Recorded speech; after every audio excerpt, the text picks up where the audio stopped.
नमस्कार दोस्तों, Nancy boutique channel में आपका फिर से स्वागत है। आज मैं लाई हूँ आपके लिए एक नई वीडियो। आज हम बात करेंगे उसी टॉपिक के ऊपर।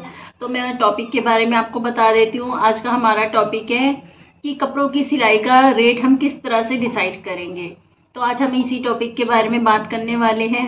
उससे पहले अगर आप मेरे चैनल पे नए हैं तो चैनल को सब्सक्राइब कर लीजिए और वीडियो पसंद आए तो लाइक कीजिए और ज़्यादा से ज़्यादा शेयर कीजिए ताकि ये जानकारी हर किसी तक पहुंच सके। तो चलिए हम बात करते हैं टॉपिक के बारे में।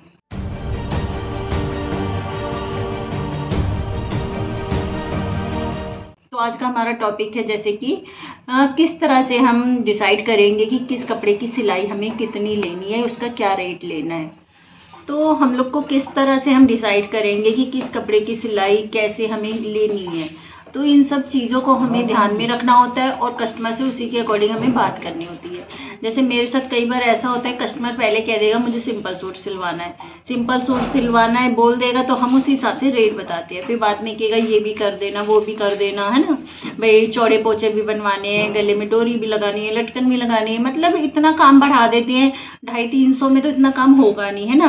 पैंट वाला सूट है तो इस तरह से हमें पहले उसे यही पूछना है कि भाई आपको क्या सिलवाना है, क्या क्या बनवाना है उसमें, है ना, क्या क्या चीज़ें बाजू में डिज़ाइन है। इन सब चीज़ों को कस्टमर से हमें डिटेल में बात करनी है। और फिर उसके बाद आपके एरिया में क्या रेट चल रहा है उस चीज़ का, उस कपड़े की सिलाई का क्या रेट है।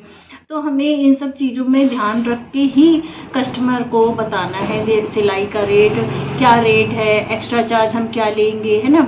तो इन सब चीज़ों को कस्टमर को आप बताओगे ताकि जो है आपको भी बचत हो। नहीं तो ऐसा होता है हम सिंपल का रेट, वो हमसे पहले सिंपल ही सूट का रेट पूछता है और फिर उसी में कह देता है कि इसी में बना देना, जरा सा डोरी ही तो लगानी है ना, बाजू में हल्का सा कट लगाना है। बस कस्टमर यही बोलते हैं, लेडीज यही बोलती हैं जरा सा एक कट ही तो लगाना है। अब उनको ये नहीं पता वो कट में ही हमें टाइम लगता है, क्योंकि एक्स्ट्रा काम हो जाता है उसमें टाइम लगता है। इतने में तो हम दूसरा सूट भी तैयार कर सकते हैं। तो इन सब चीज़ों को कस्टमर को पहले ही एक्सप्लेन करना है कि सिंपल का रेट ये है, चौड़े पोचे आप बनवाओगे तो उसका एक्स्ट्रा चार्ज इतना है, पीछे अगर डिज़ाइन आप बनवा रहे हो, पैच वर्क बनवा रहे हो तो उसका चार्ज एक्स्ट्रा है। आप सिंपल का रेट बताइए और एक्स्ट्रा का कहो जितना होगा उतना 50 रुपीज़ 40 रुपीज़ जो भी आपके एरिया के अकॉर्डिंग है या आप लेना चाहते हो तो उस हिसाब से आप बताओ उसे, हर चीज़ को हिसाब से। तो जैसे कई लोग होते हैं भाई अर्जेंट सूट चाहिए, कई लोगों को ये होता है अर्जेंट में चाहिए, 1 दिन 2 दिन के अंदर अंदर चाहिए, तो आप उसका एक्स्ट्रा चार्ज लगा सकते हो कि हाँ भाई 50 रुपीज़ 100 रुपीज़ एक्स्ट्रा, ताकि जो है आप उसे दे दो। क्योंकि क्या होता है कई बार हम दे देते हैं फिर उस कस्टमर को ना हैबिट हो जाती है कि पिछली बार तो आपने इतनी जल्दी हमें दे दिया था, 2 दिन में दे दिया था, 3 दिन में दे दिया था। तो अगर आप चार्ज लगाओगे तो वो आपसे डिमांड ही नहीं करेगा, क्योंकि हफ्ते 10 दिन का टाइम होता है। कोई भी देखिए टेलर बिल्कुल खाली तो बैठा नहीं होता कि आज आया सूट और आपका कल बना के दे दिया। हर दुकान में काफ़ी कपड़े होते हैं, बुकिंग होती है डेली की, 25-30 सूट कई शॉप पे आते हैं इतने सूट, तो 2-3 दिन में तो हम नहीं दे सकते ना। उसके लिए आप एक टाइम पीरियड बनाइए कि मुझे 10 दिन में देना है ये सूट। बेशक आप पहले ही बना के रखते हैं, इतने में जो अर्जेंट सूट आते हैं उसको आप अर्जेंट के रूप में आप उसे बना सकते हैं एक्स्ट्रा चार्ज लेके।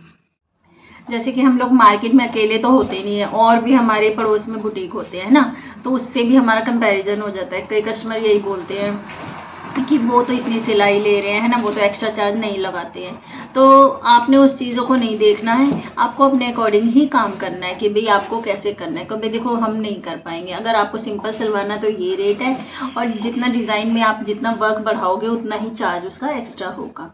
तो शुरू से एक कस्टमर के साथ इस तरह से अपना बिहेवियर रखेंगे ना कि भाई हाँ हमें भाई मेहनत का तो देखिए सभी को चाहिए। बिहेवियर में ये नहीं कि हमें अकड़ के बात करनी ना कुछ, अभी नॉर्मली बात कीजिए, अपनी बात रखिए उनके सामने। हो सकता है थोड़ा बहुत ऊंचा नीचा तो हमें करना पड़ता है, ठीक है, लेकिन हमें हर काम का एक्स्ट्रा चार्ज ही लगाना है। क्योंकि देखिए काम हमारा एक्स्ट्रा बढ़ रहा है। अगर सिंपल सूट है तो सिंपल सिलाई लीजिए, चौड़े पोंचे है सिंपल सिलाई में 1 इंच का हो जाता है पोंचे, है ना। और अगर आप थोड़ा डिज़ाइन बढ़ाना चाहते हैं, पोंचे ऊंचे वाले बनाना चाहते हैं तो उसमें फोम वाले बनते हैं और उसमें कम से कम 3 गुना बनते हैं। 3 इंच से लेके 4 साढ़े 4 इंच के पोंचे लोग आजकल बनवाने लगे हैं। तो उसमें हमारा टाइम भी तो लगता है ना, हमारी मेहनत लगती है, तो वो तो हमारा देखिए हक बनता है हमें अपना एक्स्ट्रा चार्ज लेने का, इसमें कोई बुराई नहीं है। तो बिज़नेस है ये, हमें अपनी मेहनत का तो चाहिए ही चाहिए। तो ये सब बातों को भी हमें फेस करना पड़ता है कि भाई कंपैरिजन हो जाता है, दूसरे दुकानदार भी हैं, है ना, वो कम ले रहे हैं, ये नहीं ले रहे। आपको ये सब चीज़ों से कोई फ़र्क नहीं पड़ना चाहिए। आप अपने हिसाब से चलिए कि हाँ भाई मुझे इतनी मेहनत पड़ रही है तो मुझे इसका चार्ज चाहिए, और कस्टमर देते भी है, ऐसी कोई बात नहीं है कि कस्टमर नहीं देते। तो इस तरह से आप अपनी बात कस्टमर के सामने रख सकते हैं। और जैसे आप शुरू से ही अपना व्यवहार बनाएंगे कस्टमर से बात करने का, पैसा निकलवाने का, क्योंकि देखिए सामने वाले की जेब से पैसा निकलवाना इतना आसान नहीं होता, क्योंकि लेडीज़ की आदत होती है कम से कम में काम अच्छे से अच्छा और ज़्यादा से ज़्यादा करवाना।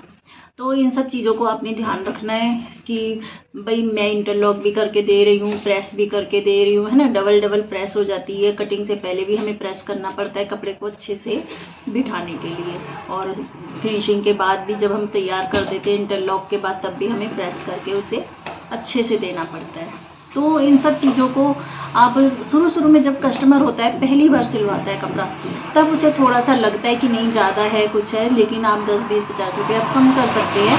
उसके बाद जो है आप उसे जैसा फर्स्ट टाइम आपने किया, चलिए पहली बार आपने थोड़ा कम कर दिया, नेक्स्ट टाइम आप उससे ज़्यादा भी मांगेंगे तो उनको आपका काम दिखाई देगा कि हाँ आपके काम में फिनिशिंग है, फिटिंग है ना, सारी चीज़ें हैं। तो वो आपको रेट देने में बिल्कुल भी झिझकेंगे नहीं, और ना ही उनको रिस्क लगेगा कि मैंने ज़्यादा पैसे दिए, सिलाई ज़्यादा पड़ गई मुझे, है ना।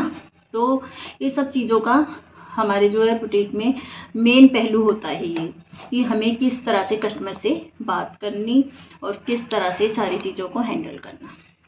और अगर आपको अपनी हेल्प करनी है तो उसके लिए आप क्या करेंगे, रेट लिस्ट अपने बना के अपने शॉप में रखिए, ताकि जो है कस्टमर को ये ना लगे किसी कस्टमर को आपने कुछ रेट बता दिया, किसी को कुछ बता दिया, क्योंकि देखिए उसी एरिया के सब होते हैं। मान लो एक ने सिलवाया 250 रुपये में सिंपल सूट, दूसरे को आप 200 में सिल रहे हैं, या तीसरे को आप 300 ले रहे हैं, तो वो चीज़ें भी नहीं होनी चाहिए। उससे भी क्या होता है, हमें फिर फेस करना पड़ता है सामने वाले को, वो कहेगा मेरी पड़ोसन तो इतने में सिलवा के ले गई, है ना। तो इन सब चीज़ों के लिए आप अपने लिए भी वफादार रहिए और कस्टमर के लिए भी, कि हाँ भाई आपको भी झिझकना ना पड़े, सोचना ना पड़े कि हाँ मैं इससे कितना लूँ कितना ना लूँ। तो जो रेट है आप वो बताइए, रेट लिस्ट आप लगाइए अपनी दुकान में, ताकि आप उसी से देख के आपको भी पता रहे, और कस्टमर को कह सकते हो देखो जी मैं रेट लिस्ट लगी हुई है, मैं सभी से इतने ही पैसे लेती हूँ, आपसे भी कुछ ज़्यादा नहीं ले रही हूँ।